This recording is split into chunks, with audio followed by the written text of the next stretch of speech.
Hey beautiful people, thanks for tuning in. I wanted to expand on the video I made about taking action and stagnation.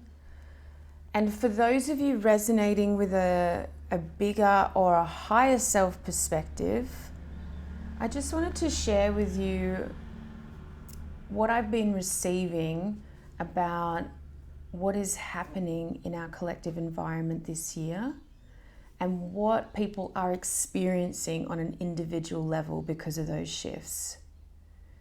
So, because of the polarity that's happening, because of the chaos and the very deep shifts that are happening at the moment, there is big pulls within us, and within us as a group, but within us individually. There is a part of us that knows how to evolve, knows our values, knows where we're going, knows how important it is to become more sovereign, more sustainable, more part of the oneness that we see everywhere. And then there's this other pull towards rationality and what's actually happening and how devastating everything is and how we're all being ripped apart from each other and isolated, and all of that fear that comes up through us that is a logical concern. That dichotomy within us is the biggest thing that served us for a long time. It is turning people against each other. It is creating chaos even amongst communities and friendship groups, amongst families, amongst partners, because we are in that pressure chamber, and in those two forces, we are wanting the security and the concrete certainty that where we are going is going to reward us with what we want, right? We want to know that if we go towards what our intuition says, which I need to evolve, I need to be sovereign, I need to be self-sustainable, I need to be thinking about the environment and the generation after us, and I want to be closer to nature and closer to everything that I know I am. But also, what about all this other stuff? And where are these other people going to go? And who's going to be my friend at the end of this? And am I even going to be able to have compassion for other views? And what does that mean for the other parts of myself that are calling out for reason and calling out to make the right move or the smartest move? And what I wanted to express was this polarity, this chaos that's happening is serving you so much that you're working out which parts of yourself are in alignment with your truth and where you're going and your evolution, and which ones are not. And those ones that are not are probably the values, the subconscious programs, and everything you've learned through the society mold that is trying to keep you safe and within reason, making the smartest right move. But when we have that pressure of both sides of us in the one room having a constant debate, we usually freeze because we don't know which voice to listen to. Our belonging wounds are so open and raw at the moment that we could not possibly sacrifice more connection for where we're going. We want to speak our truth. We want to align with ourselves. We want to be sovereign.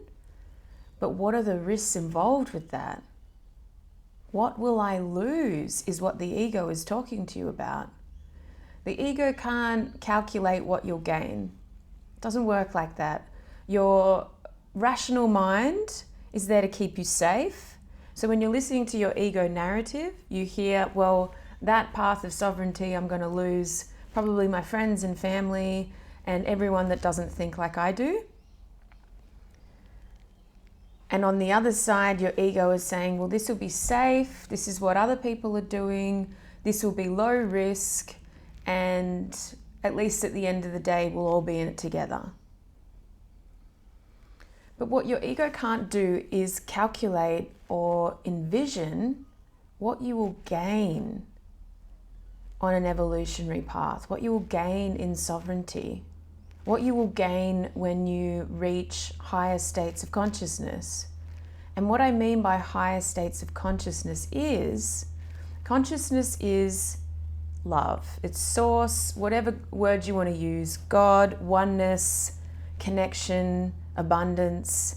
That's what we mean by higher states of consciousness, going towards that natural evolutionary path that says, I'm more aware, I'm more awake, I'm more connected to everything around me. I feel like I'm part of something. So when you move more towards that frequency, your body will vibrate at a different frequency.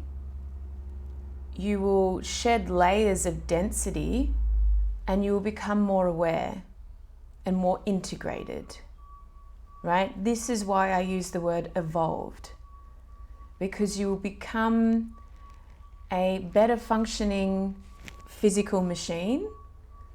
You will become more intuitive. Your body will work in a more efficient way and your mind will be clearer, so that you are coming into this state of wellness and integration and wholeness and center. What doesn't represent evolution or higher states of consciousness is where we've been. If we look at lower states of consciousness, just think about the times in your life where you were unconsciously behaving or acting or thinking. In that unconsciousness, you weren't aware of how you were hurting people or hurting yourself. It was as if you just weren't aware or somewhat asleep or in a different level of awareness, consciousness, oneness. And we could say that we were further away from Source or God in that state. And as we move through the evolutionary process in this incarnation, we all want to go towards oneness. That's the door that we open when we do plant medicines and psychedelics. That's the door that we open when we fall in love. That's the door that we open when we have really special experiences out in nature or through meditation. We get glimpses and snapshots of how intimately connected we are to everything. So it's natural for us to go towards that, because we know when we have those states and we open that portal to oneness, our neurochemistry fires off as if we've found something, that we've reached some kind of jackpot. All our reward systems and all of our feel goods are then released. All the endorphins, serotonin, dopamine, everything is released there. But when we are unconscious, or we lack awareness and understanding about who we are and how connected we are to everything, that's when we see a lot of fear and hurt and pain. Now, the hardest thing at the moment is when people come into more awareness, higher states of consciousness, or they're getting closer to oneness, they look back at their lives a year ago, 5 years ago, 10 years ago, 20 years ago, it doesn't matter.